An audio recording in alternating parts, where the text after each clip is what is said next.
Okay, thank you very much, Dad, for joining us. Hi, everybody at Australia Online Market. Again, thank you, Zoe, for organising the forum.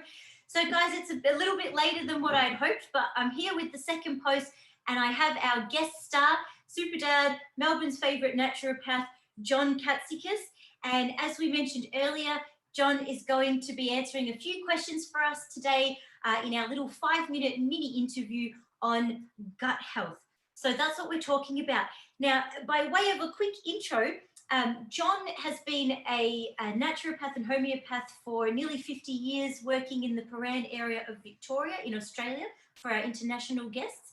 And he is so knowledgeable, guys. I think aside from the fact that he's my father, one of the things I really do admire about Dad is he's always researching, he's always reading the latest information, the latest health news, and always keeping ahead of all of the science and technology that's going on with health products and health treatments. He has had thousands and thousands of clients and patients over the years and really made positive changes in their health and in their lives. So enough from me. Dad, welcome and thank you for joining us today. Thank you, and thank you for this amazing introduction. You're extremely biased, but you are lovely, and I thank you. I am biased. Okay, all right, well, let's get right into it. So, guys, mini interview today on gut health. Question number 1 for you, Dad, and I'll just bring Speak of You in. So, question number 1 is, I feel like we are bombarded with a plethora of information on probiotics. There's so many different types of probiotics. What should we be taking? What should we not be taking? Are they even any good for us at all? That's my first question to you, please. That's an excellent question. And it opens up a subject that I think many people would like to have the answer to. We are, as you say, being bombarded with ads on television about taking probiotics, and most of the ads that you see are for the various lactobacillus strains, so lactobacillus acidophilus strains, and the bifidobacteria strains. And some of them are good and some of them are bad, but I have no doubt that all the commercial companies that make probiotic bacteria consisting of lactobacillus acidophilus and bifidobacteria are using very, very good strains that actually work and colonize the intestine. However, the proper way to do it would be to have a stool analysis where you send some of the feces away and they culture the feces and they grow colonies of the various germs, and they then separate and clean up and segregate the colonies so that they can identify them. And then they say, this is what you have growing inside you. This is what you should have growing inside you. And some of them may be pathogenic bacteria. Some of them may be a lack of certain things, like not enough E. coli or not enough Saccharomyces boulardii and so on. And then you know exactly what you are doing. However, one of the good things that probiotics do, and when I say probiotics now, I mean the common things that you see on television, which are the lactobacillus acidophilus strains and the bifidobacteria strains. So one of the good things that these strains do is they control the growth of the pathogenic bacteria, which means by taking them, you reduce the growth of the pathogenic bacteria, you reduce the toxins that these bacteria produce, and you end up feeling better.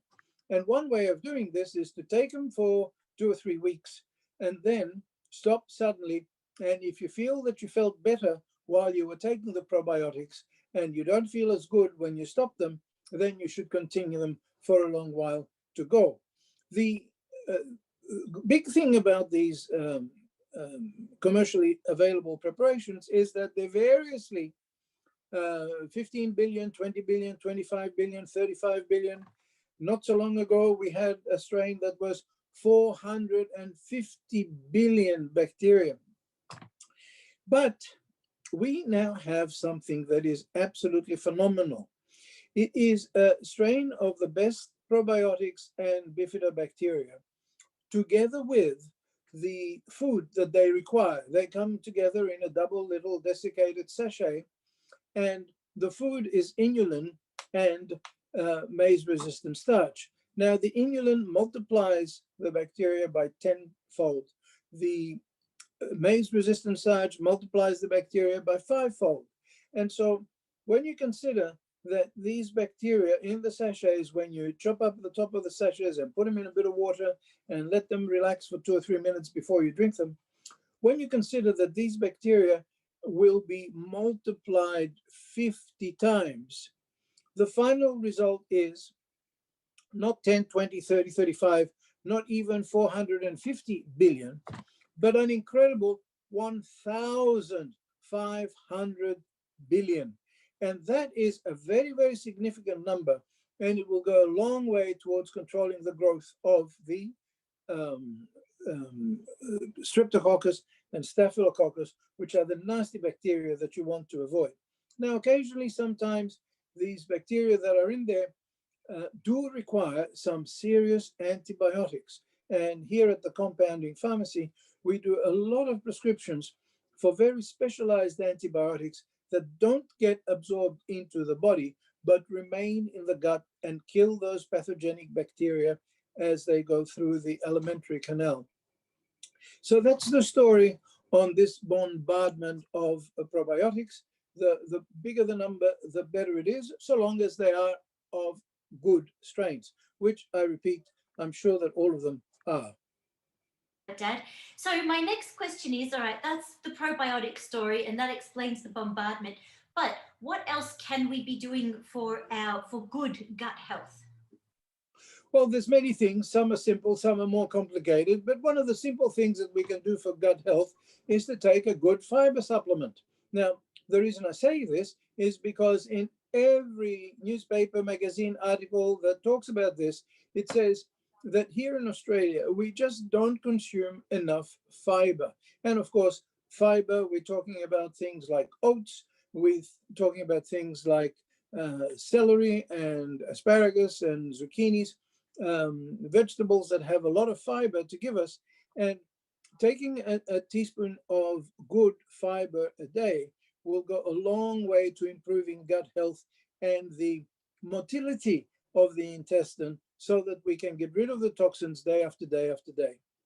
Of course, there's more. Colostrum. Colostrum, as you probably know, is the first immunity that babies receive.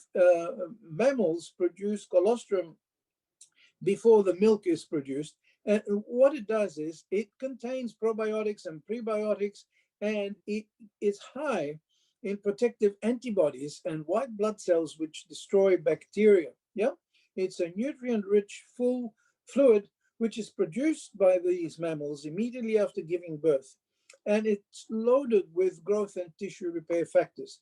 And because of that, it repairs the gut, it helps the gut, and it is an amazing supplement to take when your gut is not 100%. So when we talk about IBS, Crohn's disease, etc., colostrum is important to take along with some fiber and some prebiotics. Now, and some probiotics as well. Finally, of course, we have aloe vera. Now, aloe vera, as most people know, has a healing action on the skin, and it's the same in the alimentary tract. So it helps to decrease irritation in the stomach and the intestines. Yeah. So aloe vera juice helps people with irritable bowel and other inflammatory disorders of the intestines. And there is a particular product that contains not only aloe vera, but some good fruit-derived antioxidants, which helps to heal and protect the gut. Now, again, in addition to that, and this is such a large subject, we can be talking about it all day. There are food sensitivities that people may be sensitive to some foods that they should avoid. The major culprits in this are milk and dairy. So when we're thinking about reducing allergens, we start with milk and dairy and eggs, yeah? But some people may be allergic or sensitive to green beans or strawberries or something innocuous like this. And so there is a way to determine this precisely by having a food sensitivity test, which actually determines with great accuracy what foods we are sensitive to. Finally, there are all the various diets, the FODMAP diet and the fructose-free diet, and different diets for different people with different conditions, and they're all available that we can recommend to people, etc. All of this is of the utmost importance because they have recently made a strong association with the gut toxins and the mind. And in fact, there is a book called the um, Gut and Psychology Syndrome. So that's GAPS, GAPS. It's by Dr. Natasha uh, Campbell McBride, who is an eminent scientist. And she's got a book called The GAPS Diet, and it talks about how it affects the mind. ADD, ADHD, depression, schizophrenia, all this caused by imbalances in the gut. So naturopaths have for years said that all disease begins in the gut. And when you consider that the gut is what controls what you absorb, it's not only the good food that you eat, but it's what you absorb from the good food that you eat. And so having a healthy gut is of paramount importance.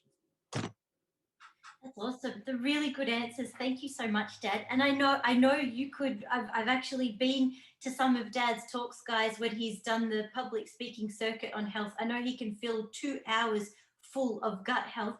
I know I've taken up more than 5 minutes of your time, Dad, but if we were to just leave everyone with 1 or 2 thoughts, just in your experience as a naturopath with all the clients that you've had, any last little things to add before we end the interview? Look, absolutely. I think it's important to have some live food in your diet. There are some families that day after day after day after day have casserole after casserole after casserole. And when you think about cooking food, of course, you destroy all the vitamins.